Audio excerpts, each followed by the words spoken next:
할렐루야. 하나님께 영광 돌립니다. 여러분 모두를 축복합니다.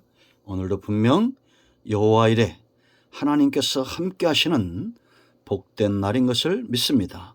자, 오늘부터 이제 성소로 들어가겠습니다. 제일 먼저 성소에서 만나는 떡상, 몇 시간에 걸쳐서 이 말씀을 묵상합니다. 기도합니다. 영광과 감사와 존귀를 하나님 올려드립니다. 온 마음으로 하나님을 사랑합니다. 성도의 삶 가운데서 가장 복된 것은 하나님 중심의 삶, 하나님의 임재를 체험하는 삶인 것을 우리가 성막론을 통해서 알게 하시니 감사합니다. 단지 우리가 구원받은 것에 만족하지 않고 이제는 우리의 삶으로, 우리의 사역으로 하나님을 가까이 하고 백성들을 이롭게 하는 제사장의 삶으로 나아가기를 원합니다. 주의 말씀들을 열어주시고 종을 낮추시고 겸손하게 하시고 오직 말씀의 도구로만 쓰임받게 하옵소서. 예수님의 이름으로 사모하며 기도합니다. 아멘. 자, 출애굽기 25장 23절 말씀 봅니다. 너는 조각목으로 상을 만들되 길이는 2규빗, 너비는 1규빗, 높이는 1규빗 반이 되게 하고 그랬습니다. 자, 여러분, 우리가 평면도를 보면 맨 동쪽에 구원의 문이 있다고 그랬습니다.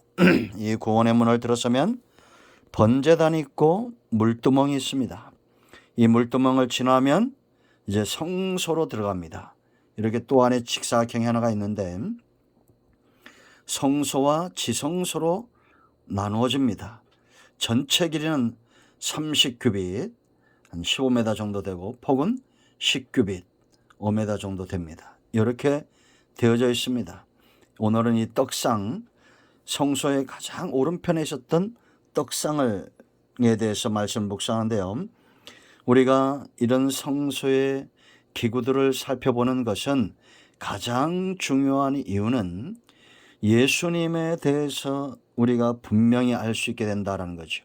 구약의 이런 성막론은 예수님을 통해서 온전히 이루어졌고 이제는 우리가 주님을 의지하여 구약시대 같은 그런 제사 예배를 드리지 않지만 이제 예수님의 보혈과 제물 대신 주님을 의지하여 하나님 앞에 여전히 예배자로 또 하나님과 백성 사이에 선 제사장, 왕 같은 제사장으로 섬겨야 된다라는 것입니다.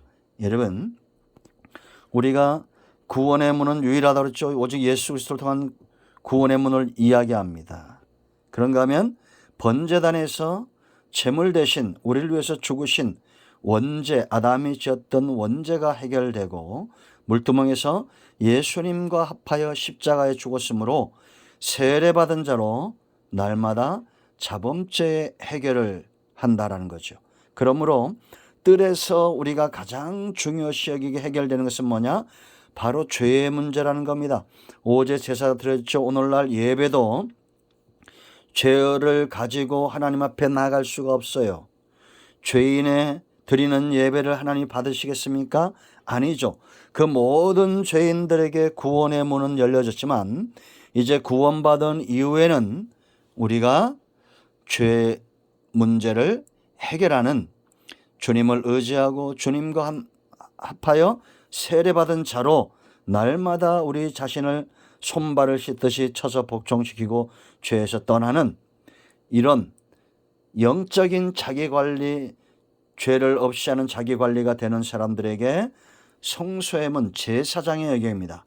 그래서 세 종류의 사람들 세 단계로 나눠진다고 했죠. 뜰에 머무는 사람, 그런가 하면 물두멍을 지나서 자기관리가 잘 되고 이제는 성소로 나아가는 제사장, 성소의 영역입니다. 그런가 하면 지성소까지 나아가는 대제사장, 이런 지금도 보이지 않지만 하나님께 가까이 나아가는 이런 단계들이 존재한다. 구약에 우리가 짐승을 의지하지 않고 이제는 주의 보혈을 의지하여 나간다라는 겁니다.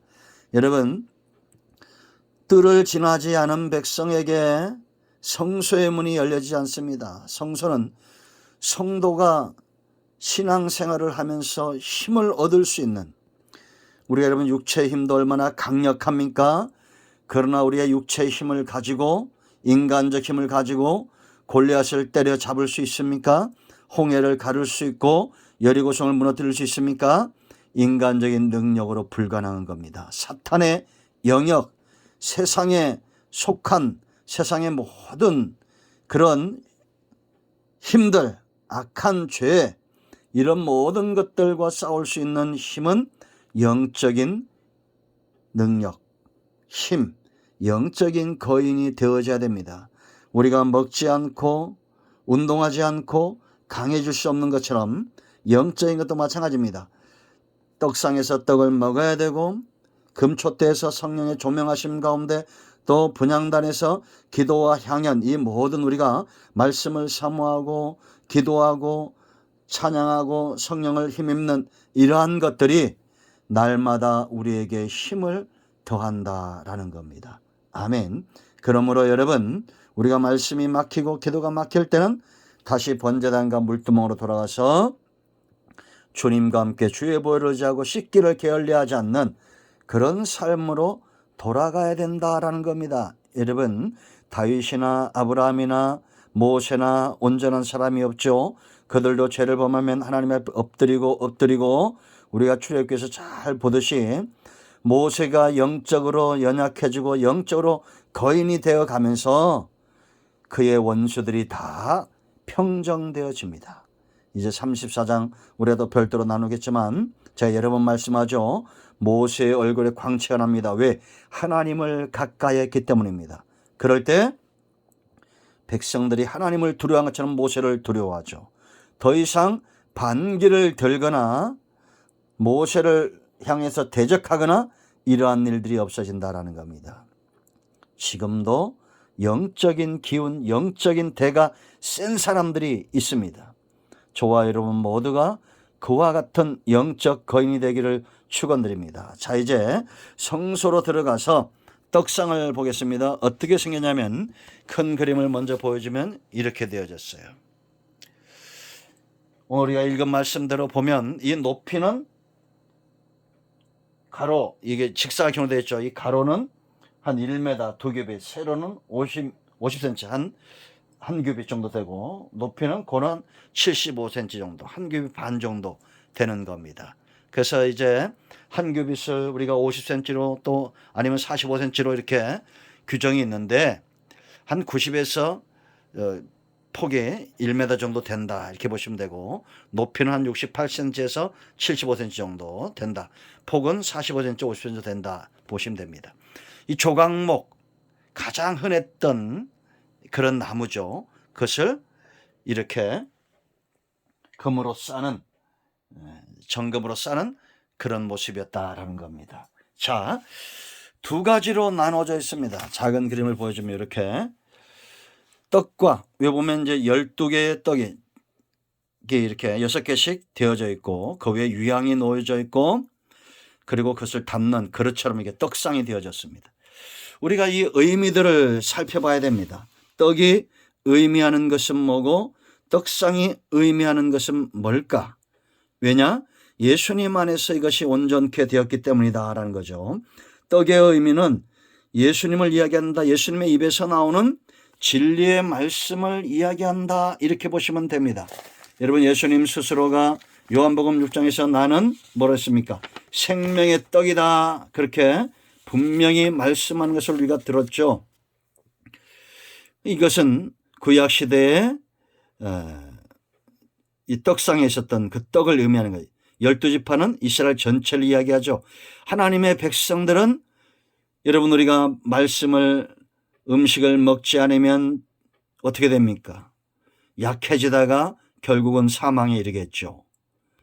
영적에도 같습니다. 우리가 말씀과 멀어지면 연약해지고 이제는 양심이 완전히 굳어져 버린 영적으로 죽은 자가 된다라는 겁니다. 그러므로 여러분, 성도는 어떤 상황에서도 주여가 나와야 되고, 어떤 어려운 환경에서도 말씀이 그 중심과 입술의 고백으로 나와야 됩니다. 아멘. 이제 우리가 떡의 의미를 살펴볼 것이고 떡상에서 예수님을 만나게 될 것입니다. 오늘은 여기까지 합니다. 기도합니다. 하나님 감사합니다. 오늘 이 말씀대로 우리 삶 가운데 되어지기를 원합니다. 성소 안에 진설되었던 떡상 위에 진설되던 진설병 떡을 통해서 우리가 예수님과 만나고 말씀과 만나는 이 떡을 먹고 영육이 힘을 얻고 강건해지는 은혜가 있기를 원합니다. 우리 가운데 마음이 상한 자, 병든 자 치유하시고 회복시켜 주시고 오직 하나님의 말씀에 붙들림 받은 삶을 살게 하옵소서. 각색 모든 병든 자들이 예수 그리스도의 이름으로 온전케 치유되기를 원하며 문제는 해결되기를 원합니다. 예수님의 이름으로 사모하며 축복하며 취하며 기도합니다. 아멘. 할렐루야. 이런 모든 질병과 문제가 예수님의 이름으로 해결되었습니다. 아멘. 할렐루야.